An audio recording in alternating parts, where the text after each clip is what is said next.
gift of $30, I will send to you immediately the elect lady. Life's interruptions become godly opportunities. If you don't want to get stuck in a place of pain, if you don't want to get paralyzed, if you want to know how to turn your obstacle into opportunity, if you want the tools, it is just one of the best books, Bishop, ever on bam, bam, bam. How do I see God's plan, his big picture, his perspective, and how do I move in it? Along with my 2 CD series, Designer Original, probably some of the best teaching I've ever done. Love activates faith, and condemnation cancels it. Wow. And so I really say you don't need more faith. What you need to know is how your faith functions. And love is the activator, which means I've got to get healed. Whole means to be put back properly in position. Some people get put back, but it's not properly.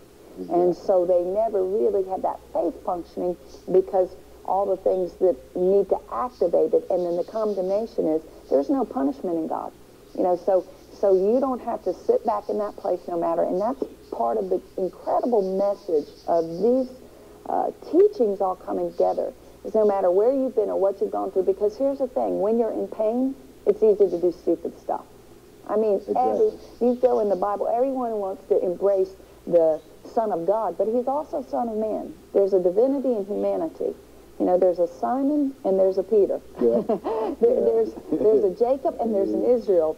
I love in church yesterday we were taught that God created Jacob but formed Israel. And sometimes in the transition process, God created Jacob, but he's forming Israel. That's yeah. Forming He's forming. And that forming is being squeezed, being processed. And so sometimes in that, I can assure you of several things in your pain that are going to happen. You're going to have vacillations, you know, fluctuations in faith and flesh. You're going to have layers of emotions. That's why you have to decide, and decision has to do with the root word incision, means cut away some things. Cut away everything that's going to not put you in a place of safety, you know, and it's going to put you in stupidity. And so there are just some things that are real, not only the God perspective, but also let me understand what's happening, because feelings are real. And feelings cannot be processed, has a lot of feelings. And if they weren't, people go, I'm a person of faith. But he says, we have a high priest who's been touched by the feeling of our infirmity. And in the process, I know you might get angry. You're going to have some fear. And people go, what? No, I'm full of faith. Those are feelings. It doesn't mean you have to embrace fear and live by fear. But it's going to come to you. It'll definitely visit you. It's going to visit you. It's going to camp out for a little bit. And those are the realities, a part of the process. When you get taken to extreme places, no matter how much you love God, I always say it's more than learning the Word, it's living the Word. I can probably quote a lot from Genesis to Revelation, but has it been applied to my life that I have not just learned it, but I can live it out and tell you as a testimony. You know, that's what that word said when he created Jacob. He did so for a testimony, but he formed Israel so he could deposit his principles in him. Wow. So, you know, my Jacob side has a testimony, but my Israel side has a proven word that always performs. They got to get it. Got to get it, you know? And Bishop, that's this book. It really is the process of getting in position. But you know, the other interesting thing about it, and I talk about it in the book, and I mean, you cover it, and you even covered it in ways at this moment. Here we have one of the most exciting presidential elections ever, and all that. Pretty soon, somebody in January is going to make an acceptance speech, you know, and I can give a whole bunch of things about that. But in order to become the president, you stand and take your oath and make the acceptance speech. It means whatever comes, I'm going to be there to make sure that I'm commander-in-chief. I accept full responsibility for my destiny now. The challenge we have when our life is interrupted and God is shifting us into a whole nother dimension, another direction, is that we continue to fight it. And as long as we fight it, we miss what the text says in 2 John. He says, to the elect lady and his children whom he loves. And then he says, I love the truth that is within you. And then he says, grace and mercy to you. He does not give grace for the journey until you accept the task. That's good.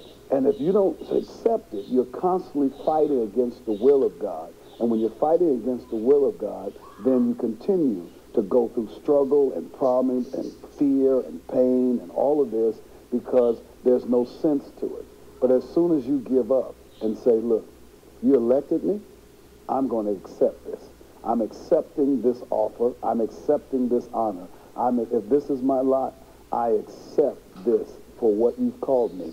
And I take it with pride and with great humility. And he says, grace, supernatural strength, empowerment, and mercy is yours because you have now accepted what I have called you to do. Now, here's the thing about it. When you accept, when I went through my divorce, I lost everything. Right. Lost my house. I became homeless. Everybody looks at me now, thinks I don't understand what it means to go without. They look at you as like, no, they don't understand the journey. Right. They don't know what you went through when they didn't know you. Right. While God was forming and all of that. And all of that, and I'm sitting there with nothing.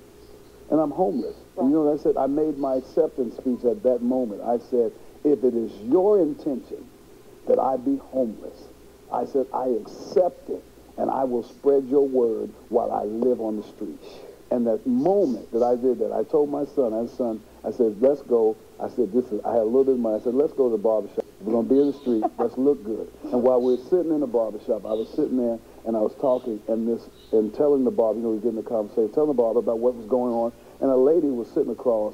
When I got out the chair, she pulled me to her and she said, there's a man I want you to go to see. He has a house that you can stay in. And she walked out the shop. She didn't even get any service done.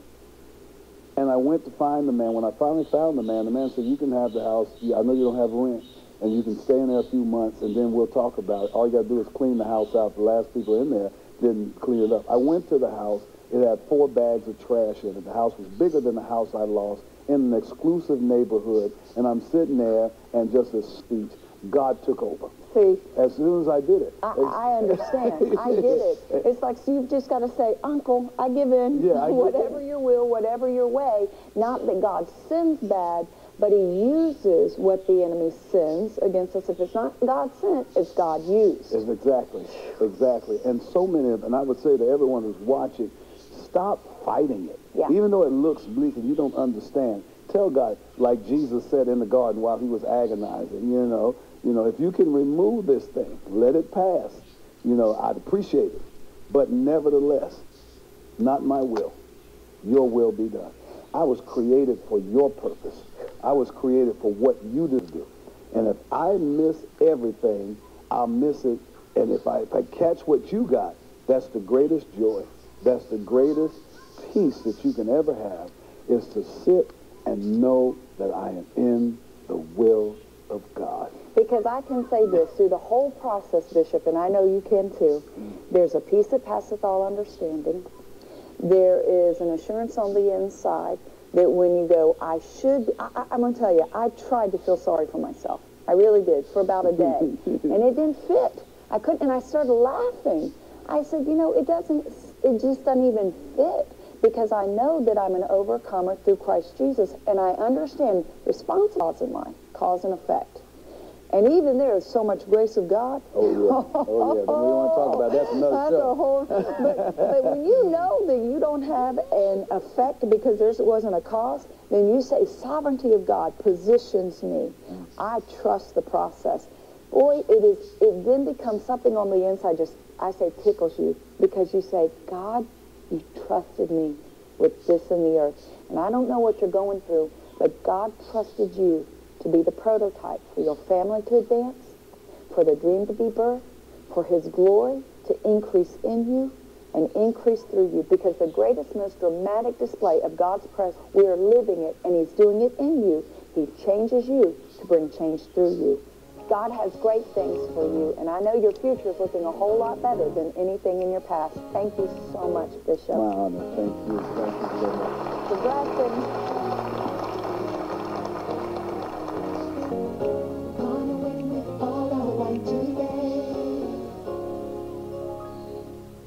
What happens when life doesn't turn out the way you expected?